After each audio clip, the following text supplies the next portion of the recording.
Hi guys, it is time for another monthly update on the army. And you may see some differences from last month, and the main differences are right there. I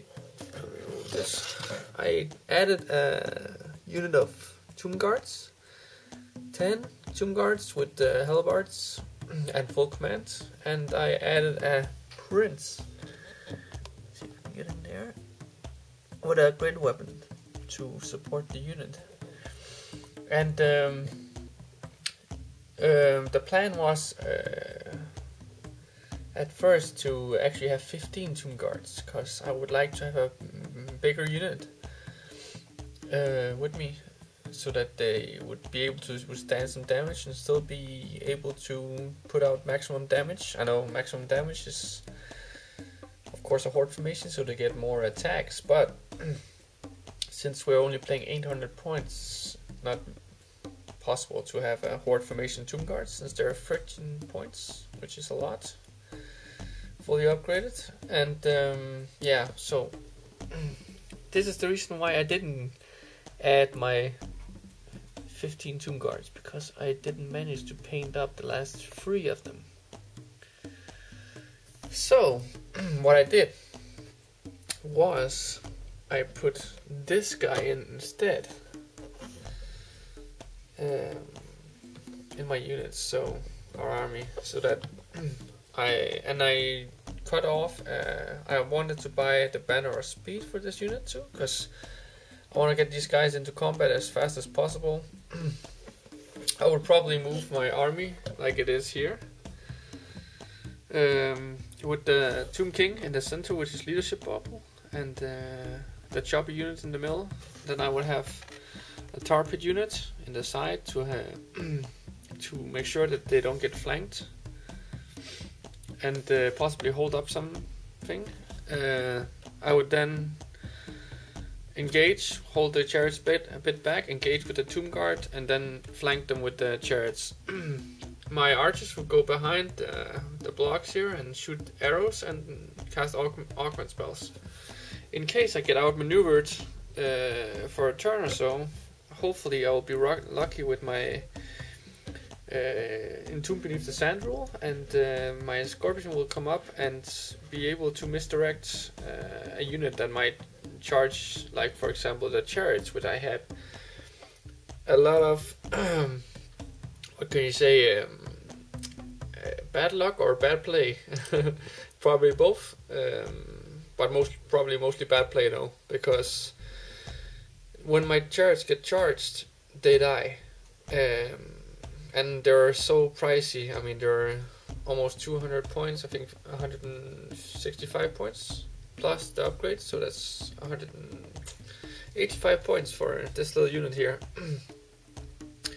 Notice I don't have the champion upgrade, because I don't think it's worth it. This unit is just supposed to go in and break a unit as fast as possible, or do as much damage as possible, and hopefully overrun or reform after the breakup.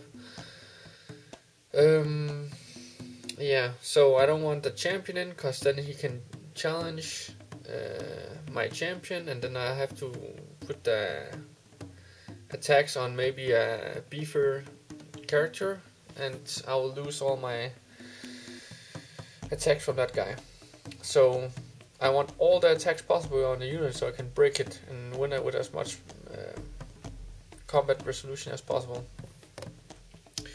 These guys hopefully will make a difference, because the issue I had on the other units, or not other units, the composition I had at 600 points, was that sadly I had only one damage dealer, which was of course the chariots, and since the Scorpion was not on the table, the Scorpion is not much of a damage deal anyway.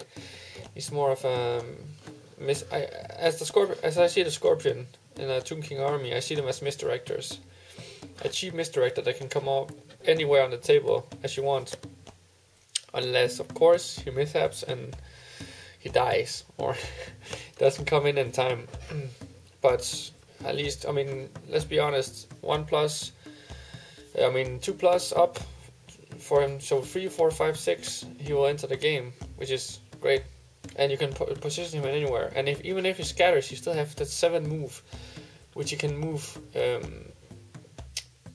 Yeah, so he can move in front and misdirect, so that in the enemy's turn, he will be in position. I have my torpedo units, 25 man still. Full command. I really like this unit. It can stand up to some punch unless it's impact hits from ogres, for example, as you've seen in some of the battle reports. Then they just die. There's no way they can survive that.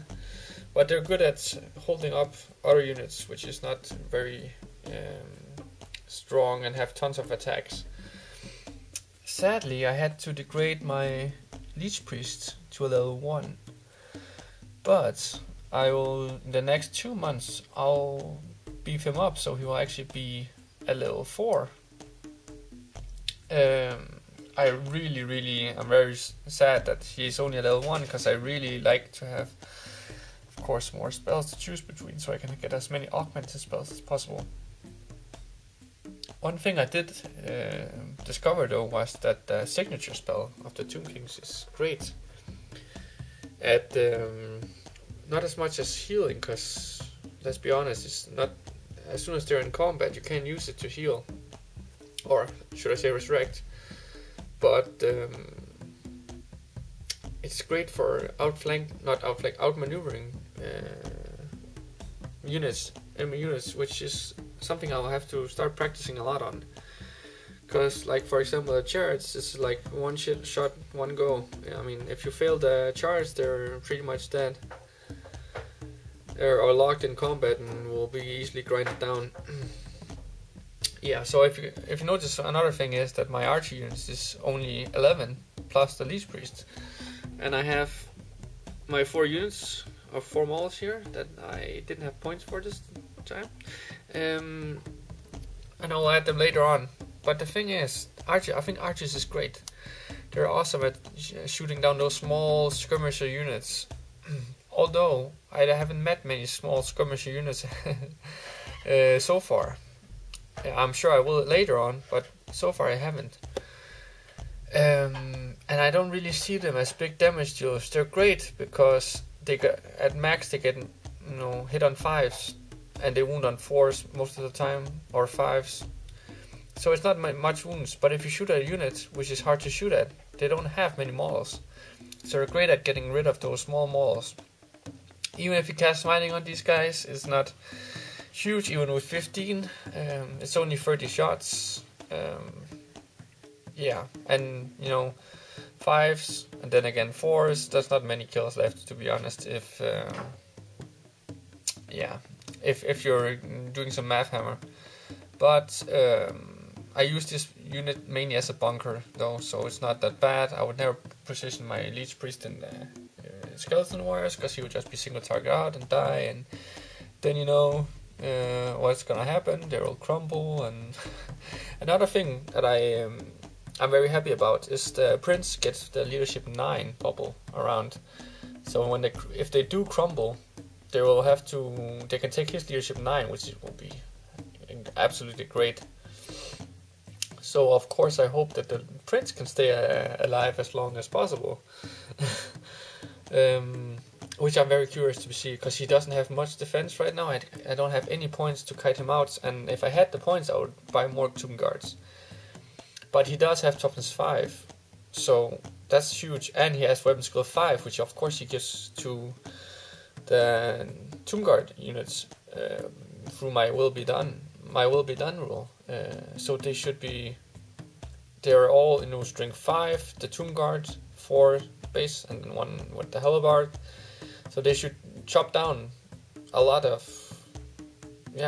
high toughness mauls, -2 to armor save. The king can punch out, I think it's 4 attacks, strength 5, I think. No, 6 with the great weapon, although he does hit last. But again, the biggest defense for these guys are their toughness and their weapon skill. The armor save, even if you kite them out as good as possible, you only have 5+ save and a 6+ ward save if you give them the shields. I don't think it's worth it. I think The warriors should be theoretically better at absorbing damage because you can get afford so many more of them, and they're undead, so they're stable. They won't run away. They'll just crumble a bit, and yeah. So I think definitely Hellebards is the way to go on these guys, but we'll see. Tomorrow I'm going to the campaign. I'll get some games in. I'll notice and I'll see how they do, and then the next week after I'll try to get as many battle reports coming, so we can see if the Tomb Guard will stand the test. Yeah, so I'm very excited about these units. I now have 2 damage deal units, so it's interesting to see how my opponents will react to having 2 threats on the table suddenly. Or just focus on the chariot maybe, and then maybe possibly kite the Tomb Guard as long as possible, or try to do as much damage to the Tomb Guards while locking these out. I don't know. We'll see. I'll be very curious. Anyway, enough ramble from me. This is how my army looks like at 800 points. Level 1 Lich Priest, Tomb Prince, 3 chariots with banner and musician, 10 Tomb Guards with full command, the Tomb Scorpion, 25 Skeleton Warriors with full command, and 11 archers. So, yeah. That's it for this time, guys. I'll see you soon with the battle reports. Hopefully I can get a battle report made tomorrow. If not, it will be next week. And I will try to get as many reports going as possible. Until next time, guys. Bye.